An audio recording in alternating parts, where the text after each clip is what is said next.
Hello everyone, welcome to my YouTube channel economics by Renu. आज हम statistics के second chapter का आगे का पार्ट देखेंगे। पहले हमने देखा था कि हमको डेटा कैसे कलेक्ट करना है, यानी कि अलग अलग मेथड्स कौन से होते हैं।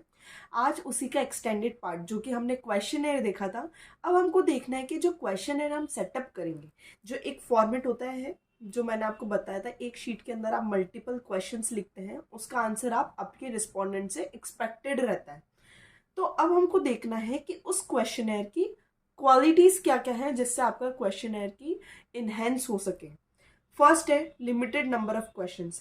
हमको एन नंबर ऑफ क्वेश्चंस नहीं लगाने हैं उसके अंदर, यानी कि आपकी जितनी मर्जी आप उतने क्वेश्चन सेट नहीं करेंगे, यानी कि एक या दो पेज जितने आपने क्वेश्चंस लिख दिए। ताकि क्या होगा, अगर मान लीजिए मैं क्वेश्चनर आपको सेंड कर रही हूँ, तो ऐसा नहीं होना चाहिए कि आप क्वेश्चनर भरते भरते बोर हो गए कि आपने 10-15 पेज का क्वेश्चनर भेज दिया। 10 से 20 क्वेश्चन आप एक्सपेक्टेड कर सकते हैं कि आप अपने क्वेश्चनर में रखें, ताकि सामने वाला बोर भी ना हो और वो रिप्लाई देने में इंटरेस्टेड रहे।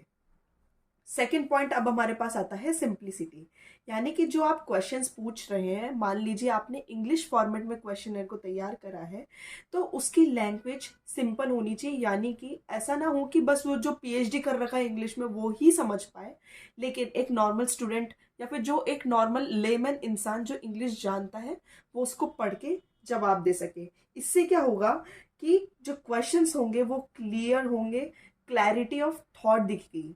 क्लैरिटी ऑफ थॉट दिखेगा तो सामने वाला इंसान रिप्लाई देने में इंटरेस्टेड रहेगा। थर्ड पॉइंट हम देखते हैं proper order of the questions. जो भी आपने क्वेश्चंस तैयार किए, मान लीजिए आपको 20 क्वेश्चंस पूछने हैं और 20 क्वेश्चंस का आपको सवाल चाहिए, लेकिन आपको उनको प्रॉपर ऑर्डर में रखने पड़ेंगे। जैसे कि अपन स्टार्टिंग में पूछते हैं नेम, एज, आप कौन से स्कूल में पढ़ते हैं, आपके फादर का नाम क्या है। एंड में जब आप जाके पूछते हैं कि आपको इस क्वेश्चनर से क्या सीखने को मिला, या फिर आपको एक क्वेश्चनर अच्छा लगा या नहीं, तो वो लास्ट वाला क्वेश्चन होना चाहिए, ताकि इंसान पूरा पहले क्वेश्चनर पढ़ ले, उसको भर ले, उसके बाद सजेशन दे पाए कि क्वेश्चनर की क्वालिटी क्या थी। अब मान लीजिए आप नेम एकदम एंड में पूछ रहे हैं और क्वेश्चनर की क्वालिटी स्टार्टिंग में पूछ रहे हैं, तो वो प्रॉपर ऑर्डर में नहीं कहलाएगा। दूसरी बात, अगर आप अल्फाबेटिकल ऑर्डर में रख रहे हैं तो उसको अल्फाबेटिकल रखना है, न्यूमेरिक ऑर्डर में रख रहे हैं तो उसको न्यूमेरिक ऑर्डर में रखना है, without skipping any number in between. Fourth point हमारे पास आता है नो अनडिजायरेबल क्वेश्चन। आपका जो टारगेट ऑडियंस है, जो आपकी टारगेट रिस्पोंडेंट है जिससे आपको क्वेश्चन पूछना है, उनसे आप अनडिजायरेबल क्वेश्चंस नहीं पूछेंगे। यहाँ पर अनडिजायरेबल क्वेश्चंस का मतलब क्या होता है, नो पर्सनल क्वेश्चंस, जिससे कि सामने वाले के सेंटिमेंट्स हर्ट हो सके। हमको उन क्वेश्चंस को अवॉइड करना होगा। फिफ्थ पॉइंट, हमें एक और चीज अवॉइड करनी है, नॉन कॉन्ट्रोवर्शियल क्वेश्चंस। मान लीजिए आप सर्वे कर रहे हैं पॉलिटिक्स के ऊपर कि पॉलिटिक्स के बारे में लोग क्या सोचते हैं, पर आप डायरेक्ट ये क्वेश्चन नहीं पूछ सकते कि आप कौन सी पार्टी को सपोर्ट करते हैं। वो एक कॉन्ट्रोवर्शियल टॉपिक हो जाता है, वो अपनी पर्सनल चॉइस है, कोई बताएगा कोई नहीं बताएगा।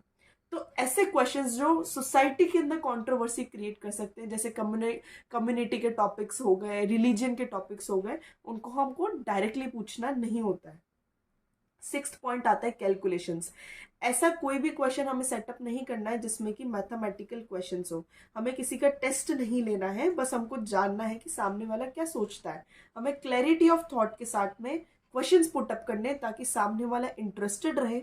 मान लीजिए आप यहाँ पे मैथमेटिकल क्वेश्चंस अगर डाल देंगे, तो वो सामने वाला कैलकुलेट करता रह जाएगा और उसका टाइम बहुत ज़्यादा वेस्ट होगा। कोई भी रिस्पॉन्डेंट ये नहीं चाहेगा कि उसका टाइम वेस्ट हो, तो हमें मैथमेटिकल कैलकुलेशंस अवॉइड करनी चाहिए। सेकेंड पॉइंट, सेवेंथ पॉइंट जो कि मोस्ट इंपॉर्टेंट है, pre testing pilot survey of question है। प्री टेस्टिंग पायलट सर्वे ये 2 नंबर के क्वेश्चंस में अधिकतर पूछा जाता है। इसका मतलब क्या रहता है कि आपको कुछ क्वेश्चंस ऐसे सेट करने होंगे उसके अंदर, जो आप ट्रायल बेसिस के उसके ऊपर सेट कर रहे हैं कि अगर मुझे इस क्वेश्चन का पॉजिटिव रिस्पॉन्स मिलता है, तो मैं आगे अपने क्वेश्चनर में इस क्वेश्चन को रखूंगी। अगर मेरे को पॉजिटिव रिस्पॉन्स नहीं मिलता है तो मैं हटा दूंगी। मान लीजिए आप डिजिटल इंडिया का सर्वे कर रहे हैं, अगर आपने पूछा कि आप कितनों को यूपीआई आईडी के बारे में पता है, अब क्वेश्चन ऑफ यूपीआई आईडी आपने रख दिया एक ट्रायल बेसिस के ऊपर, जिसको आपने क्या कह दिया, प्री टेस्टिंग कर रही हूँ मैं क्वेश्चनर के थ्रू, कि आने वाले क्वेश्चनर जो भी मैं इन फ्यूचर सर्वे करूंगी, डिजिटल मीडिया के ऊपर, तो मैं इसको इंक्लूड कर सकती हूँ या नहीं कर सकती हूँ। जो भी आपका रिस्पॉन्डेंट है इस चीज़ के बारे में अवेयर है, उसको कितनी नॉलेज है, क्लैरिटी ऑफ थॉट के साथ वो रिप्लाई दे पा रहा है कि नहीं दे पा रहा है। 8th हमारे पास आता है इंस्ट्रक्शंस। जो भी आपको क्वेश्चन का रिप्लाई चाहिए आप प्रॉपर इंस्ट्रक्शन लिखिए कि अगर एमसीक्यू है तो सिंगल टिक चाहिए आपको, या फिर आप मल्टीपल टिक एक्सेप्ट कर सकते हैं, या फिर वन लाइनर क्वेश्चन है, या ओपन क्वेश्चन है। Open question in the sense कि इंसान जितना चाहे लिख सकता है, उसके अंदर आप उसको नहीं रोक सकते। तो आपको यहाँ पे प्रॉपर इंस्ट्रक्शंस देने होंगे विथ टाइम ड्यूरेशन कि आपको कब तक रिटर्न चाहिए वो क्वेश्चन है आपके पास में। 9th पॉइंट हमारे पास आता है क्रॉस वेरिफिकेशन। ऐसे क्वेश्चंस आप उसके अंदर डालिए जो कि क्रॉस वेरीफाई हो सके, यानी कि जैसे नेम हो गया, एज हो गया, क्लास हो गई, ये सारा डेटा क्रॉस वेरीफाई हो सकता है फ्रॉम द इंस्टीट्यूशन जिसके अंदर भी वो बच्चा पढ़ रहा होगा। 10th पॉइंट आता है हमारा रिक्वेस्ट फॉर रिटर्न। आपने सारी चीज़ें तो नोट डाउन कर दी, लेकिन एक मेन इंपॉर्टेंट बात, आप क्वेश्चनर भेजते क्यों है? ताकि आपको डेटा मिल सके सामने वाले के कि थॉट प्रोसेस क्या है, उसके बेसिस पे आप अपनी स्टडी कंप्लीट करते हैं। तो आपको उसके अंदर विथ रिक्वेस्ट एक लाइन लिख के भेजनी पड़ेगी कि हाँ मैं एक्सपेक्ट करती हूँ आपसे कि आप इसको ड्यूली फिल कर देंगे और मेरे को इन रिटर्न आप ईमेल वापस सेंड कर देंगे ताकि मेरा काम भी ना रुके। तो इसको बहुत ही पोलाइटली आपको लिखना पड़ता है लाइन के अंदर, ताकि आपके पास जल्दी से जल्दी वो ईमेल के थ्रू आपके पास रिटर्न में आ सके और आप आपकी आगे की कंटिन्यूशन को कर सके। तो हमने क्वेश्चनर की क्वालिटीज़ तो देख ली, लेकिन अब हमको देखना है कि इन क्वालिटीज़ के बेसिस पर हम अपने क्वेश्चनर में क्वेश्चंस किस तरीके से सेटअप कर सकते हैं। तो फर्स्ट कैटेगरी अपनी आती है सिंपल ऑल्टरनेटिव क्वेश्चंस। ऑल्टरनेटिव का मतलब ही क्या होता है? जिसमें आपके पास दो ऑप्शन हो, या तो आप एक चूज करिए नहीं तो दूसरा चूज करिए। अब इसके अंदर जाहिर सी बात है, एक तो यस नो वाले क्वेश्चंस आएंगे, एक गुड और बैड वाले क्वेश्चंस आएंगे, एक राइट और रॉन्ग वाले क्वेश्चंस आएंगे, यानी कि तीसरा कोई फैक्टर एग्जिस्ट ना कर सके वैसे वाले क्वेश्चंस। जैसे कि एग्जाम्पल के तौर पे, do you have a car, इंसान या तो यस पे टिक करेगा नहीं तो नो पर टिक करेगा। ये होते हैं हमारे सिंपल ऑल्टरनेटिव क्वेश्चन, जिसमें आप तो या तो आप एक आंसर चाहते हैं नहीं तो आप दूसरा आंसर चाहते हैं और आप आपकी स्टडी को क्लियर कर सकते हैं।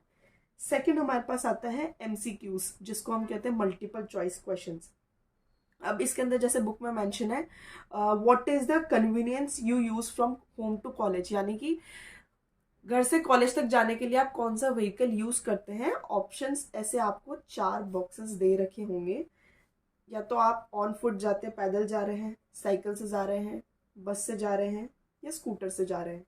फिर नीचे आप लिखेंगे correct answer to be ticked, कि बॉक्स के अंदर हमको ऐसे टिक करना है। तो जो यहाँ पर हमने पॉइंट देखा था कि आपको प्रॉपर इंस्ट्रक्शंस देने की आपको कैसा आंसर चाहिए, वो वाला पॉइंट यहाँ पे कवर हो जाता है कि हमको एमसीक्यू पूछा है और मैंने क्या कह दिया कि जो करेक्ट आंसर आप उसको टिक करें।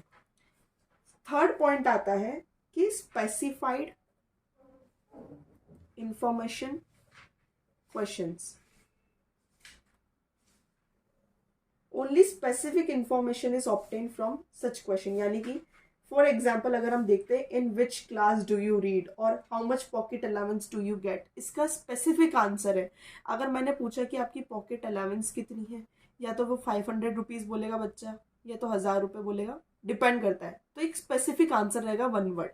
तो स्पेसिफिक क्वेश्चन आप ओपन एंडेड पूछ सकते हैं, और एक ओपन एंडेड क्वेश्चंस होते हैं जो ओपिनियन बेस्ड रहते हैं, जैसे कि how can prices in India can be controlled. आपने क्या पूछ लिया? Price to be controlled. अब सबकी थॉट प्रोसेस अलग होती है, सबके सोचने का नजरिया अलग है, देखने का नजरिया अलग है, तो वो अलग अलग थॉट इस पे दे सकता है। या फिर आपने क्वेश्चन पूछ लिया how do you see India in coming 2030। अब सबके अपने अपने थॉट प्रोसेस अलग, सबके पॉलिटिकल थॉट्स अलग है, कम्युनिटी थॉट अलग है, रिलीजियस थॉट अलग है, तो सब अपने अपने अलग आंसर दे सकते हैं। यानी कि आप यहाँ पर एक ओपन एंडेड क्वेश्चन रख रहे हैं क्योंकि आपको सामने वाले की क्लैरिटी ऑफ थॉट चाहिए। तो इस बेसिस पर ये क्वालिटीज होती है क्वेश्चनर की, और ये टाइप्स ऑफ क्वेश्चन होते हैं जो आप सेट करते हैं। एग्जाम्पल के तौर पर आपके बुक में भी एक आइडियल क्वेश्चनर दे रखा है, यानी कि आप इस मेथड को फॉलो कर सकते हैं। जैसे कि ऊपर एक ऑब्जेक्टिव लिखते हैं सबसे पहले कि आप ये क्वेश्चनर हेल्ड क्यों कर रहे हैं। Objective of this questionnaire is to know about the monthly income and expenditure. पता चल गया यहाँ से कि सर्वे किस बेसिस पर हो रहा है, of the 10+2 students living in the hostels, यानी कि 12th के स्टूडेंट्स जो हॉस्टल में रह रहे हैं। You are requested to fill in this questionnaire and return at your earliest convenience. यहाँ पे इन्होंने रिक्वेस्ट भी कर दी कि आप जितना जल्दी हो सके हमें क्वेश्चनर सेंड कर दें। Information furnished in this questionnaire will be kept secretly strictly confidential. यहाँ पे आपने उनको सांत्वना दे दी कि आप और हमारे बीच में ये इन्फॉर्मेशन कहीं लीक नहीं होगी। The information will be used only for the present investigation. तो जो पर्पस ऑफ स्टडी है किसी बस उसी चीज़ के लिए आप पूछ रहे हैं और बेसिक क्वेश्चन है। अब आगे ये देखिए 1 2 3 4 5 यानी कि प्रॉपर ऑर्डर में क्वेश्चंस को नंबरिंग दे रखी है। अगर नंबरिंग है तो हमने अल्फाबेटिकल कहीं पे भी यूज़ नहीं करे हैं। सब नंबरिंग आप कर सकते हैं, उसकी मनाही नहीं है। स्टूडेंट्स नेम आपने आगे ब्लैंक छोड़ दिया है। 1 वर्ड स्पेसिफिक क्वेश्चन हो गया ये। एज स्पेसिफिक क्वेश्चन हो गया। फैकल्टी के अंदर अंदर आपने मल्टीपल चॉइस दे दी है कि आप आर्ट्स की हो, कॉमर्स की हो, साइंस की हो। वापस आपने 4th और 5th में ओपन स्पेसिफिक क्वेश्चन रखा। 6th में आपने स्पेसिफिक क्वेश्चन रखा। मतलब प्रॉपरली आपने इसके अंदर मेजरली स्पेसिफिक क्वेश्चंस वाले आंसर रखे हैं। 10th पॉइंट को अगर हम देखते हैं, is your monthly income enough for you, या तो आंसर यस होगा या आंसर नो होगा। ये हमारा कौन से एग्जाम्पल के अंदर आता है, जो हमने यहाँ देखा था सिंपल ऑल्टरनेटिव क्वेश्चन के अंदर आता है। लास्ट वाली वीडियो में जो हमने collection of source of data पढ़ा था वो प्राइमरी सोर्स का था। अब हमको देखना है इसकी सेकेंडरी डेटा का कलेक्शन हम कैसे करेंगे। तो इसके 2 वेज है, या तो हम पब्लिश्ड सोर्स के थ्रू इसका कलेक्शन करें, या फिर सेकेंड मेथड है हमारे पास अनपब्लिश्ड सोर्स का। पब्लिश्ड सोर्स यानी कि जो एक एजेंसी है या कोई ऑर्गेनाइजेशन है वो पहले से उस चीज़ पे सर्वे करा जा चुका है और उन्होंने उस डेटा को पब्लिश कर दिया है। लेकिन अनपब्लिश डेटा इज लाइक, या तो वो रिपीटेड बार एक रिपीटेड टाइम इंटरवल में बार बार उसका सर्वे होता है और एक नई पब्लिकेशन निकाली जाती है, या फिर कोई ऐसी इंस्टीट्यूशन जो अभी तक डेटा आपको नहीं निकाल के दिया गया है, वो अनपब्लिश सोर्स के अंदर काउंट होगा। तो पब्लिश सोर्स के अंदर हम किस किस चीज़ पर रिलाय कर सकते हैं। फर्स्ट है हमारे पास गवर्नमेंट पब्लिकेशंस। इस पूरे कंट्री के अंदर हमारी मिक्स्ड इकोनॉमी है, 2 सेक्टर्स काम करते हैं, प्राइवेट और पब्लिक। तो पब्लिक के अंदर गवर्नमेंट जो हमें काम करके दे रही है उसका सारा डेटा गवर्नमेंट पब्लिकेशंस के थ्रू निकाला जाता है। यानी कि जैसे हम करते हैं एक एनुअल सर्वे जो कि स्टैटिस्टिक्स डिपार्टमेंट करता है, वो अपनी पब्लिकेशंस निकालता है एनुअली। उसके बाद में अगर हम अलग अलग सेक्टर्स देखें, जैसे कि एग्रीकल्चर सेक्टर होगा, इंडस्ट्रियल सेक्टर हो गया, उसके बाद में लेबर सेक्टर, बैंकिंग सेक्टर, यानी कि जितने भी सेक्टर हमने डिवाइडेड कर रखे हैं इकोनॉमी के अंदर, वो सारे सेक्टर्स अपनी एनुअल पब्लिकेशंस निकालते हैं। अगर हम बैंकिंग की बात करें तो एक आरबीआई नाम का एपेक्स इंस्टीट्यूशन अपनी बुलेटिन निकालता है हर साल, वो भी गवर्नमेंट पब्लिकेशंस के अंदर काउंट किया जाएगा। सेकेंड हमारे पास आती है सेमी गवर्नमेंट पब्लिकेशंस, यानी कि फुल फ्लेज्ड गवर्नमेंट पब्लिकेशंस नहीं है, जैसे कि म्यूनिसिपैलिटीज हो गई, मेट्रोपॉलिटन काउंसिल्स हो गए। ये सारे काम करते हैं पब्लिश्ड सोर्सेज का। जैसे कि एक म्यूनिसिपैलिटी है, अपने लोकेलिटी के अंदर हमें डेटा निकाल के देगी कि वहाँ की एजुकेशन रेट क्या है, हेल्थ रेट क्या है, कितने सालाना बर्थ आ रहे हैं और डेथ रेट क्या है। तो ये हमें सेमी गवर्नमेंट पब्लिकेशंस देती है। थर्ड सोर्स हमारे पास आता है reports of committees and commissions. बहुत सारे कमीशंस बन रखे हैं नेशन के अंदर, यानी कि जैसे फाइनेंस कमीशन हो गया, लेबर कमीशन हो गया, अलग अलग सेक्टर के अपने अपने कमीशंस होते हैं। तो जैसे फाइनेंस कमीशन है तो वो अपनी एक स्टैटिस्टिकल रिपोर्ट निकाल के हमको देखा कि कितना फाइनेंस निकल रहा है हर साल का अपने कंट्री के अंदर। या फिर एक प्लानिंग कमीशन होती है जिसको अभी नीति आयोग के नाम से जानते हैं, वो भी अपनी अलग अलग सोर्सेज से आपको पब्लिकेशंस निकाल के देता है टाइमली, या तो क्वार्टरली, एनुअली या हाफ ईयरली, 3 टाइप से पब्लिकेशंस को पब्लिश किया जाता है। फोर्थ हमारे पास आता है पब्लिकेशंस ऑफ ट्रेड एसोसिएशंस, यानी कि जितना भी कॉमर्स का पार्ट आ गया वो ट्रेड एसोसिएशंस के अंदर अपनी डेटा निकालेंगे थ्रू पब्लिकेशंस। जैसे कि शुगर मिल का अपना एक पब्लिकेशन रहेगा, उनका एक एसोसिएशन मिल गया, यानी कि जो एक पर्टिकुलर ट्रेड कर रहा है वो अपने ट्रेड पार्टनर के साथ मिलकर एसोसिएशन बना लेगा। जैसे खादी वाला कोई है तो वो अपनी खादी एसोसिएशन बना लेगा, शुगर मिल वाला ने शुगर मिल एसोसिएशन बना लिया। तो उस पूरी इंडस्ट्री का, उस पर्टिकुलर सेक्टर का अगर हमें ट्रेड देखना है तो वो किससे पता लगेगी हमें? पब्लिकेशन ऑफ ट्रेड एसोसिएशंस के थ्रू। फिफ्थ हमारे पास पॉइंट आ जाता है पब्लिकेशन ऑफ रिसर्च इंस्टीट्यूशंस, यानी कि ये किसी ट्रेड में इन्वॉल्व नहीं है, किसी भी फाइनेंस में इन्वॉल्व नहीं है, पैसों के लेन देन में इन्वॉल्व नहीं है, पर ये अपने लेवल पर रिसर्च टाइमली करती रहती है, जिससे कि हमें न्यू इन्फॉर्मेशन आती रहती है। यानी कि जैसे ISI हो गया, यानी कि इंडियन स्टैटिस्टिकल इंस्टीट्यूट, ये स्टैटिस्टिकल रिसर्च टाइमली करते रहते हैं। जैसे कि स्टूडेंट्स हो गए, PhD होल्डर्स हो गए, प्रोफेसर्स हो गए, ये इंडिया के अंदर रिसर्च का काम होल्ड करते हैं। या फिर इकोनॉमिक्स की कोई रिसर्च है, उसके अंदर भी टाइमली पब्लिकेशंस निकाली जाती है, उसके अंदर फीचर्स बताए जाते हैं कि इकोनॉमी अभी कैसे काम कर रही है और इकोनॉमी को आगे कैसे काम करना चाहिए अगर कुछ अचीव करना है तो। सिक्स्थ पॉइंट हमारे पास आता है जर्नल्स एंड पेपर्स। जो मीडिया है वो भी रोल प्ले करती है हमारे पब्लिश्ड सोर्स का, जैसे कि इकोनॉमिक्स टाइम हो गया, इकोनॉमिक्स के लिए बता रही हूँ। उसके बाद मिंट का पेपर एक आता है। उसके बाद बहुत सारे आप देखेंगे मैगजीन्स भी छपती है टाइमली, वो भी पब्लिश्ड सोर्स के अंदर काउंट होती है। सेवंथ आता है हमारे पास पब्लिकेशन ऑफ रिसर्च स्कॉलर्स, यानी कि ये तो रिसर्च इंस्टीट्यूशंस थे, यानी कि मेन बॉडी जिसके अंदर आप रिसर्च कंडक्ट करेंगे। उसके बाद रिसर्च स्कॉलर्स अपने लेवल पर भी रिसर्च करते रहते हैं टाइमली, जो PhD के स्टूडेंट्स होते हैं बेसिकली, या फिर PG के स्टूडेंट्स होते हैं। एट्थ हमारे पास आता है इंटरनेशनल पब्लिकेशंस। जो 7 पॉइंट्स हमने देखे वो नेशनल लेवल पे थे। इंटरनेशनल पब्लिकेशंस जैसे कि वर्ल्ड ट्रेड ऑर्गेनाइजेशन हो गया, IMF, इंटरनेशनल मॉनेटरी फंड हो गया, ILO हो गया, वर्ल्ड बैंक हो गया, ये टाइमली अपनी एनुअल रिपोर्ट्स निकालते रहते हैं कि किस टाइम पे क्या ग्रोथ रही है, किस सेक्टर ने कितना कंट्रीब्यूट करा है इकोनॉमी के अंदर।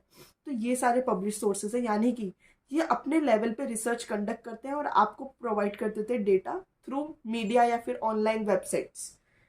सेकेंड हमारे पास आता है अनपब्लिश सोर्सेज। इसके हमारे पास में बस 2 ही वेज हैं। फर्स्ट है हमारा सेंसस ऑफ इंडिया, जो कि आप जानते ही हैं हर 10 साल के अंदर रिपीट होता है। उसके बाद आता है हमारा एक पार्ट NSSO, यानी कि reports and publications of national sample survey office. ये 2 ऐसे पार्ट्स हैं जिससे हमें अनपब्लिश्ड डेटा मिलता है।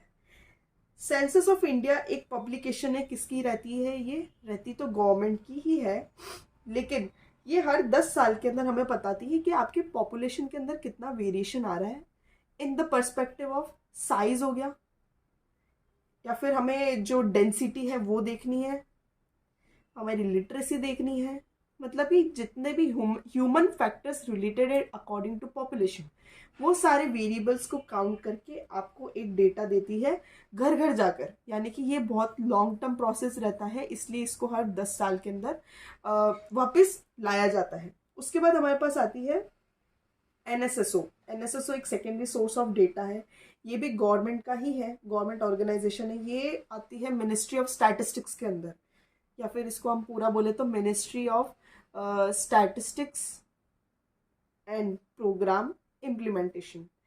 इसके अंदर ये हेड आता है जो रिस्पॉन्सिबल है बेसिक स्टैटिस्टिकल इंफॉर्मेशन देने के लिए ऑफ द नेशन। तो ये 2 ऐसे पार्ट्स हैं हमारे जो हमें अनपब्लिश सोर्स ऑफ डेटा देते हैं। तो हमने इस बार के पूरे चैप्टर में क्या देखा कि डेटा कैसे कलेक्ट होता है। कलेक्शन ऑफ डेटा चैप्टर का नाम था। डेटा कलेक्ट करने के मेथड्स क्या है, आपको क्या क्या याद रखना पड़ेगा, क्वेश्चन और शेड्यूल अलग अलग वे में कैसे भेजा जाएगा, और सेकेंडरी सोर्स ऑफ डेटा जिसके अंदर आते हैं हमारे पब्लिश सोर्स और एक अनपब्लिश सोर्स। अगर आपको इस चैप्टर में अभी भी कोई डाउट है तो आप कमेंट सेक्शन में बता सकते हैं। Thank you.